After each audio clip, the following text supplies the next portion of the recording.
ধূপসারা অঞ্চল তৃণমূল কংগ্রেসের উদ্যোগে আজকে এই ধূপসারা গ্রাম পঞ্চায়েত এরিয়ায় প্রায় 25 থেকে 30টা মহরম কমিটি আছে।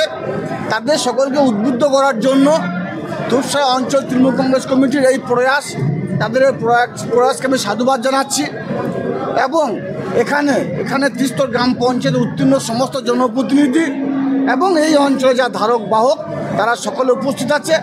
এবং বিভিন্ন গ্রাম থেকে যে মহরম কমিটিগুলো আছে যারা শোক পালন করছে, শোক দিবস পালন করছে, তারা সকলে এসেছে। তাদের সকলকে আমার ধন্যবাদ জ্ঞাপন করার জন্যই এখানে এসে উপস্থিত।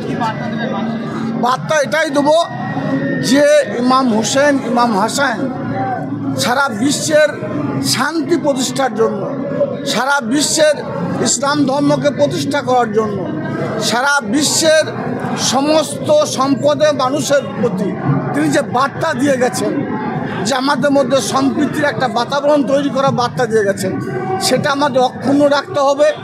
এবং তাকে যে নিষ্ঠুর নির্মমভাবে হত্যা করা হয়েছিল, সেই শোক দিবস আমরা যুগ যুগ ধরে পালন করে আসছি। সেই শোক দিবস আমরা আগামী দিনেও পালন করে যাব। এর মধ্যে আমাদেরকে লক্ষ্য রাখতে হবে যারা সনাতন ধর্মে বিশ্বাসী ভাই বোনরা আছে তাদের কোনো দিক দিয়ে কোনো রকম ব্যাঘাত সৃষ্টি না হয়। এটা বাংলার সম্প্রীতি যে একটা বাতাবরণ আছে, সেই বাতাবরণটা কোনো ক্ষেত্রে যেন নষ্ট না হয় সেটা সকল লক্ষ্য রাখার জন্য অনুরোধ করব।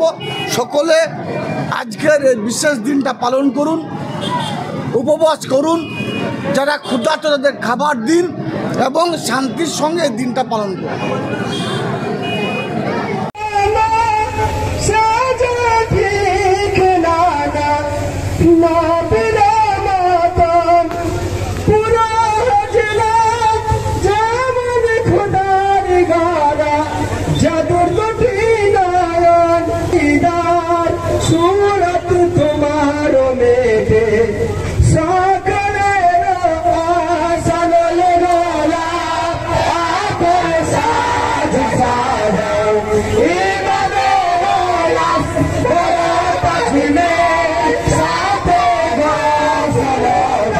Yeah.